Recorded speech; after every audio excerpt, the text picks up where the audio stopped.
Starting today, you're going to need a real ID or another approved form of identification to be able to get onto a domestic flight. Yeah, this morning we're checking in with WSMV4's Joylyn Vukovac. She's live for us out at BNA, monitoring the rollout and tracking just how long some of those TSA lines could be. Good morning to you, Joylyn.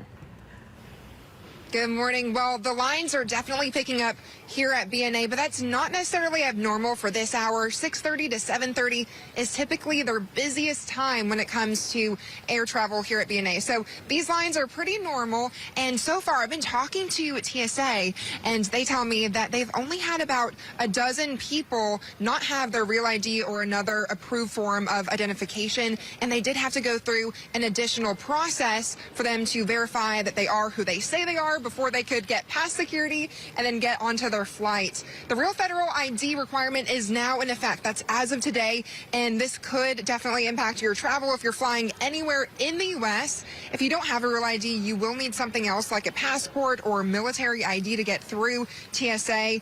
This change has been coming for more than 20 years now.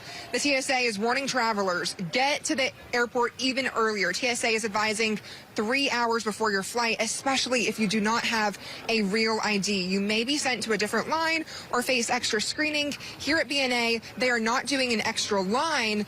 If you don't have a real ID or another form of identification, you are in the same line as everyone else, but you will have a red card and you will go through an additional process. And here's something to note. Temporary paper licenses will not be accepted. If you don't have a real ID or a passport, you'll still be able to board your flight, but it'll be more complicated.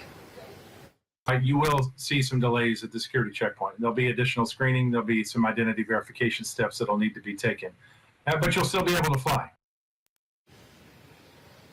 And I'm told about 80% of people here in Tennessee have made the switch, but about 3 million people in Tennessee, they have not. And if you have not gotten your real ID, if you're unsure, just look for a little star at the corner of your driver's license. And if you don't have that star, that means you need a real ID. And if you don't have that or a passport, you'll get something like this when you get to the airport today. And it'll tell you how to get a real ID and go through that process. And then again, you will go through an additional process for them to verify your identity.